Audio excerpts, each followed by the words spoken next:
সবাই কেমন আছো? আশা করি সবাই ভালো আছো। তো আগের সপ্তাহে বলেছিলাম যে আইসি নিয়ে আমি কথা বলবো। সেই আইসি নিয়েই আপাতত এসে আপনাদের সামনে কথা বলতে। তো এই হচ্ছে আইসি বি। যদি আইসি থাকতো তাহলে এখানে বরাবর সোজা করে কাটা থাকতো, যেহেতু এটা ক্রস কাটিং, এই জন্য এর নাম হচ্ছে আইসিবি। আর এটা হচ্ছে ইন্টারনাল কর্নার, যেটা যেটা তোমার একটা রুমের চার সাইডে যে কর্নারটা আছে সেই কর্নারে ইউজ হয় এটা। তো এই আইসিটা আছে 100x100, আর হাইট 2100। তা এই আইসিটা হচ্ছে তোমার সেকশনে তৈরি, এই জন্য ভিতরে কোনো ওয়েল্ডিং নেই।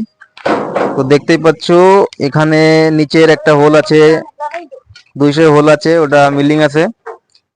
ওর পরে আর একটা মিলিং, তারপরে মিলিং নেই, আর একটা মিলিং, তারপরে মিলিং নেই, আর একটা মিলিং, তারপরে মিলিং নেই। অ্যাকচুয়ালি কি, এই যে হোলের যে ডিস্টেন্সটা, এটা সম্পূর্ণ ডিপেন্ড করে আপনার ওয়াল থিকনেসের উপর।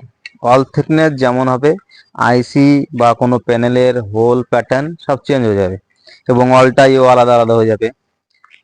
তো এটা চাইছে, এবং এর উপরে যেটা লাগে, এই আইসি বির এর উপরে যখনই লাগবে তখন তোমার নাম হয়ে যায় সিসি বা আইসিটি বা আইসি, এক এক কোম্পানি এক রকম নাম দেয়। তা যাই হোক, এর উপরে যখনই লাগবে, মানে ধরো একটা বিল্ডিং এ 3 মিটার হাইট, সাপোজ ভিতরে 2750 হাইট, যদি 2100 যদি একটা আইসি থাকে, তাহলে তার উপরে 650 একটা আইসিটি বা সিসি বা আইসিএক্স এটা জয়েন্ট হয়। যে এই কারণে জয়েন্ট হয় যে উপরে ওই কর্নারের সঙ্গে টি প্লেট যেগুলো থাকে, আগের দিন বলেছি, ওয়াল প্যানেলের উপর যে টি প্লেটটা থাকে, সেই টি প্লেটটা ওই আইসি টির সঙ্গেই কানেক্ট হয়। এই করে 4টে কর্নার তৈরি হয় একটা রুমের। তো এইটাই আইসি, এটাকে আইসিটা বলে। যাই হোক, এটা আইসি নিয়ে বললাম। এই জায়গা থেকে বিভিন্ন আইসি বা এসএল সব ক্লিনিং করে রাখা আছে।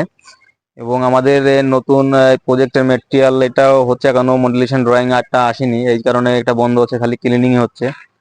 আর ওই দিকটা বলবো, ওই দিকটা আপনার অলরেডি ওর মডেলিশন ড্রয়িং দিয়ে চলে এসছে, সবকিছু চলে এসছে, অলরেডি প্যালটিং হয়ে গেছে, কাল হয়তো ডিসপ্যাচ হবে ওটার, কাল মেটেরিয়াল সকালে ওটা যাবে। তো ধন্যবাদ বন্ধুরা, এটাই বলার দরকার ছিল, আইসির উপরে বললাম। তো এর উপরে যখন আইসি হয়ে গেল, আপনার ওয়াল প্যানেল হয়ে গেল, এর ডব্লিউ এক্সটা যেটা আছে সেটা নিয়ে কালকে ডব্লিউ এক্স আর এসএল এইটা নিয়ে আগামী রোববার আমি ডিসকাস করব আপনাদের সামনে, আপনাদের সঙ্গে। যাই হোক, সবাই ভালো থাকবেন, সুস্থ থাকবেন। ধন্যবাদ।